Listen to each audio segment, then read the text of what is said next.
On apprend que par chez nous, 4 héliports seront mis en place dans des hôpitaux. Québec a annoncé jeudi la création de 4 premiers héliports dans des centres hospitaliers afin de transporter des patients de différentes régions à l'aide d'hélicoptères médicaux.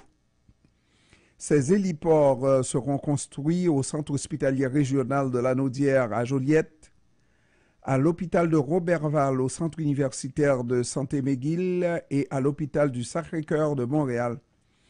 L'objectif est d'améliorer l'accès des patients à des centres hospitaliers spécialisés et surspécialisés. Cette annonce s'inscrit dans le cadre du premier plan d'action gouvernemental du système préhospitalier d'urgence au Québec. Ce programme pourrait sauver la vie ou préserver la santé de nombreux patients par année.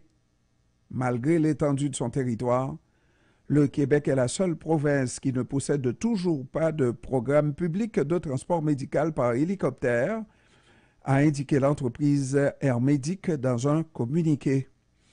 Installer des hélisurfaces sur les hôpitaux de Roberval et de Joliette représente un progrès pour la sécurisation culturelle des Premières Nations, car ces hôpitaux accueillent les communautés d'Opitsiwan et de Manawan, estime l'entreprise. Une enveloppe de 5,9 millions de dollars sera également distribuée à 4 régions du Québec, à savoir les Laurentides, la Mauricie centre du Québec, la Montérégie centre et Chaudière-Appalaches, afin d'améliorer la desserte ambulancière et les services à la population. Ces fonds permettront notamment d'augmenter les heures de service en fonction des besoins spécifiques de chaque région. Et pour nous en parler, tout de suite, nous avons avec nous le président du syndicat des paramédics et du préhospitalier de la Montérégie. Il s'agit de Gaétan Dutil. Bon après-midi, Monsieur Dutil. Bon après-midi à vous. Ça va bien, Monsieur Dutil? Très bien, merci. C'est donc une excellente nouvelle qui a été annoncée hier par Québec. C'est suivi d'enveloppes ou accompagné d'une bonne enveloppe.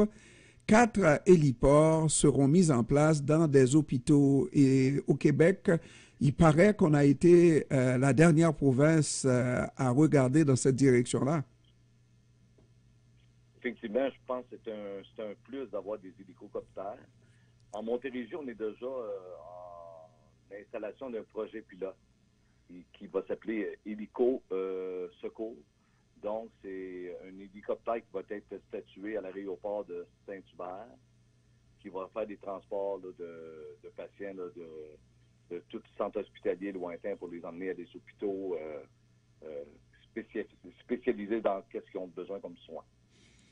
Alors, M. Dutil, il faut, pour ceux qui ne comprennent pas tout à fait, rappeler que déjà, on fait des transports de patients, pas en avion, ambulance. Ça existe déjà. Sauf que, bon, ça prend quand même de parcourir un aéroport, entre l'aéroport et un centre hospitalier qui rallonge encore le délai pour arriver justement à l'hôpital, pas vrai? Effectivement, puis d'avoir ça sur les hôpitaux, ça va être un plus pour les patients. Effectivement, c'est splendide, comme on dirait. Monsieur Dutil, c'est un retard de combien qu'on rattrape là avec ces héliports? Un retard, ça veut dire depuis combien de temps les autres provinces, comme l'Alberta, entre autres l'Ontario, qu'on suit beaucoup, à ce système-là des héliports sur des hôpitaux? Ben, j'ai pas l'année spécifique, mais c'est plusieurs années qu'ils ont déjà ça dans ces provinces-là. Alors, on dit encore que le Québec est pas mal un grand territoire, n'est-ce pas? Et lorsqu'on parle du Grand Nord, c'est peut-être loin longtemps, n'est-ce pas? Et malgré tout, on s'est gardé d'avoir d'utiliser ce système-là. Ça, qu'on le veuille ou non, c'était au détriment de la vie des patients. Ben, effectivement, vu que dans d'autres provinces, ils l'ont depuis quelques années, je pense que ça va être un plus pour les patients qui sont dans des régions lointaines. Donc, c'est fantastique pour ces territoires-là pour leurs soins médicaux. Et on regarde du côté de l'hôpital de Joliette et on dit, oui, ça va desservir particulièrement des autochtones et que c'est quand même comment la nuit et le jour, compte tenu des difficultés que vivent ces populations-là et la modernité qui arrive tout d'un coup comme ça, là, en cas de besoin de faire un transport vers Joliette, quoi. Effectivement, ça va être un plus pour les Autochtones d'avoir des soins adéquats pour leur population, effectivement. Et puis, est-ce qu'il s'agit d'un travail extraordinaire? Est-ce qu'il va falloir agrandir des dalles, c'est-à-dire les toits des hôpitaux, ou est-ce qu'il va falloir tout simplement, comment dirais-je, apporter beaucoup plus de solidité dans ce qui existe déjà?